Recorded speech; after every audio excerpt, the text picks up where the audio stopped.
Pour réaliser un document long sous Word avec le moins de souffrance possible, je vous conseille de vous rapprocher de la méthode de travail que je vous propose ici. Le but de cette méthode, c'est de garder un temps de mise en page constant, quel que soit le nombre de pages de votre document final. Première étape de cette méthode, la création du plan.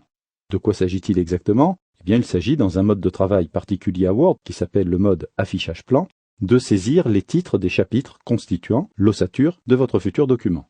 Alors oui, me direz-vous, mais si mon projet évolue dans le temps, je vais être coincé. Absolument pas. À n'importe quel moment de votre travail, vous pourrez réorganiser de fond en comble, et ce, avec des glissés-déposés à la souris, votre document.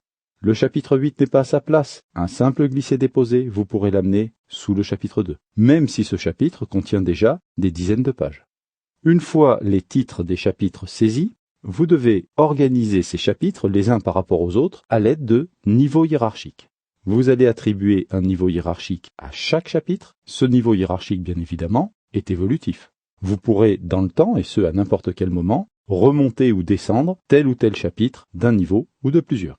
Une fois cette organisation mise en place, arrive la saisie du corps de texte. Grande nouvelle, si vous avez suivi les 2 étapes précédentes, vous allez pouvoir saisir votre texte dans n'importe quel ordre. Vous n'allez pas être obligé de rédiger du début à la fin. Les informations ou les idées pour le chapitre 10 affluent, mettez-vous sur le chapitre 10, saisissez votre texte, puis les informations pour le chapitre 2 arrivent, mettez-vous sur le chapitre 2, saisissez votre texte. Vous pouvez saisir votre texte dans n'importe quel ordre. Après la saisie vient la correction. Correction grammaticale, correction orthographique, correction syntaxique. Ensuite, la mise en page du document. Là, il va falloir aborder le problème d'une manière totalement différente que pour un document court. Lorsque vous rédigez des documents courts, moins de 3 pages, vous sélectionnez des paragraphes à la souris, puis vous dites ce paragraphe doit être dans telle police, avec tel retrait, tel espacement, etc. Eh bien là, pas du tout.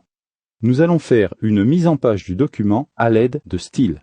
Le concept, c'est tout ce qui est de niveau hiérarchique 3 dans mon document doit être présenté de telle manière. Et instantanément, quel que soit le nombre d'items de niveau 3, eh bien tout ce qui est de niveau 3 sera présenté de la même manière. Après la mise en page vient l'insertion des illustrations. Tableau Excel, graphique Excel, photo. Positionnez vos éléments graphiques au regard du texte qui les concerne, sans vous préoccuper de quoi que ce soit d'autre. Ensuite, découpez votre document en pages. À ce niveau-là, vous allez pouvoir régler l'orientation des pages. La page 3 est en paysage, en quelques clics de souris, vous pourrez basculer l'orientation de cette page sans aucune difficulté.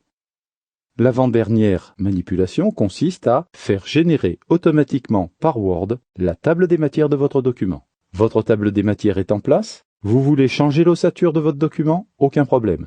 Vous pourrez à la souris modifier l'ordre des différents items de votre plan. La table des matières se remettra à jour automatiquement. Dernière étape, l'impression du document. Nous allons pouvoir gérer finement cette impression, imprimer que les pages paires, que les pages impaires. Je souhaite imprimer de la page 2 à la page 8. Tout est possible. En résumé, pour faire un document long, vous devez utiliser le mode plan. Votre travail porte sur une hiérarchisation des différents items du plan et sur l'application de style à chacun de ces items.